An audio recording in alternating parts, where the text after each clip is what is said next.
Senang sekali bisa jumpa lagi dalam renungan rohani saat ini. Saya berdoa dan berharap bahwa refleksi-refleksi firman Tuhan yang ada dalam renungan rohani menjadi pegangan yang penting bagi kita semua. Kita ada dalam sebuah tema besar berdasarkan bacaan dari Kejadian pasal 12 ayat 10 sampai 20, yaitu sebuah tema hati-hati dengan keputusan. Saudara yang terkasih dalam Tuhan Yesus Kristus, ada banyak hal yang kita bisa lakukan dalam hidup ini, dan yang paling penting diantaranya adalah ketika kita membuat keputusan untuk hal-hal yang terlihat sepele sampai hal-hal yang besar dalam hidup ini. Dan tema hari ini berdasarkan pada kisah Abraham di Mesir. Bagaimana seorang Abraham yang baru dipanggil oleh Tuhan keluar dari Ur Kasdim, dijanjikan penyertaan yang sempurna, berkat yang berlimpah, bahkan keturunan yang hebat seperti pasir di laut dan bintang di langit. Tetapi dalam catatan beberapa waktu setelah itu, Abraham yang sama adalah orang yang menunjukkan bahwa memang Tuhan memanggil dia, memang yang Maha Kuasa telah menarik dia keluar dari Ur Kasdim. Tetapi kenyataan di depan itu sepertinya mengerikan. Di Mesir, dalam catatan Kejadian pasal 12 ini kita membaca bagaimana Abraham menjadi cip nyali dan takut, dan membuat keputusan yang fatal kalau saja Tuhan tidak intervensi di dalam hidupnya. Apa itu? Dia membiarkan Sarah, kamu harus mengaku sebagai adikku. Artinya Abraham mau bilang begini, kamu mengaku sebagai adik, apapun terjadi dengan dirimu saya tidak peduli, yang penting saya selamat, yang penting saya bisa hidup. Karena Abraham sebenarnya mau mengatakan yang penting saya Tuhan juga tidak terlalu punya intervensi sekarang dalam hidup saya. Jadi kamu tunjukkan saja bahwa kamu adik saya, bukan istri saya. Bayangkan saudara, Alkitab mencatat dengan sangat jelas kisah ini untuk mengatakan kepada kita, seorang yang kelak disebut Bapa segala orang beriman, ternyata di masa lalunya pernah membuat keputusan yang fatal.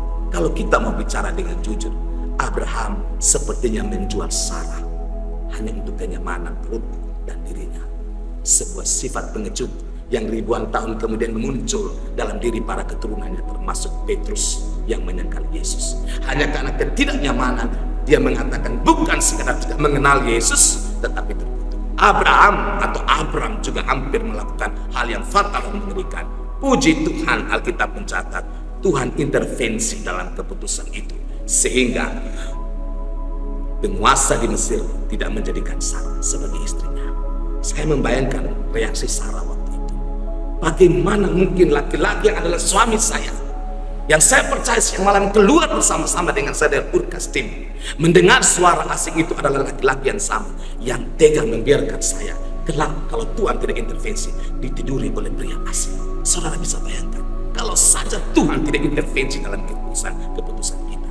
Karena itu memang tema ini mengatakan sebagai sebuah warning, waspada dengan keputusan kita buat. Hari ini kita buat keputusan, rusak esok dan seterusnya. Dan Alkitab mencatat di kemudian hari banyak pribadi-pribadi yang membuat keputusan yang mengerikan, termasuk Sarah. Ketika nanti Tuhan tidak mengaruniakan anak kepadanya, Sarah adalah pribadi yang sama yang menyuruh Abraham mengawini Hagar, dan muncullah Ismail, sehingga kelak di antara Ismail dan Ishak terjadi pertarungan yang hebat sampai hari ini. Artinya apa saudara? Keputusan-keputusan yang kita buat, jikalau tanpa tuntunan Tuhan, bisa berakibat yang mengerikan dalam hidup ini. Esau juga adalah orang yang sama, yang pernah membuat keputusan hanya karena lapar, menjual hak kesulungannya dengan sepiring kacang merah, memandang rendah berkat dari Tuhan, yang kemudian hari akhirnya menangisi bahwa dia telah membuat keputusan-keputusan yang fatal. Dan saya pikir dunia hari ini mengajari sana. Abraham pernah membuat keputusan yang fatal, tapi Tuhan tahu dalam diri seorang Abraham memang ada ketakutan dan sifat yang mau mencari aman.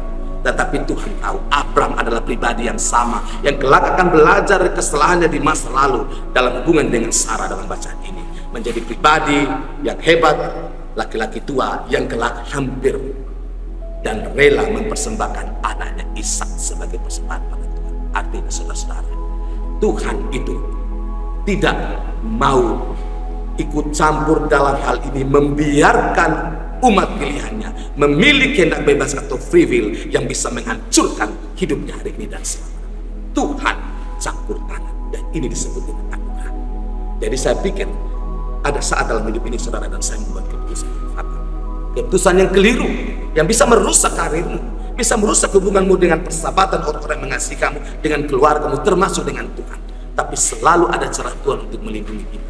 Karena itu menurut saya, hidup ini tidak hanya bicara soal kelemahan kita, keterbatasan kita, tapi tentang kuasa Allah yang hebat, tangannya yang hebat, the invisible hand, tangan yang tidak kelihatan, yang selalu menolong orang-orang yang takut akan Dia. Itulah mengapa firman Tuhan mengatakan, kalaupun kita jatuh, kita tidak sampai tergeletak. Abraham jatuh dengan cara hampir menjual Sarah sebagai istrinya, tapi Tuhan tidak membiarkannya tergeletak, untuk mengajari Abraham dan kita di kemudian hari berdasarkan catatan Ibrani pasal 11, memang hanya karena iman kita diselamatkan, bukan karena perbuatan baik. Itu kunci kekristenan. Karena kalau perbuatan baik, malu Alkitab mencatat hal-hal yang sangat mengerikan dilakukan tokoh-tokoh beriman seperti Abraham. Tetapi Alkitab harus membukanya untuk mengatakan at last, pada akhirnya kekristenan berdiri atas kasih karunia Tuhan. Bahkan dengan keputusan yang salah, keputusan yang bodoh yang selama saya pernah lakukan, Tuhan punya intervensi dengan anugerah yang besar untuk menyelamatkan saudara dan saya.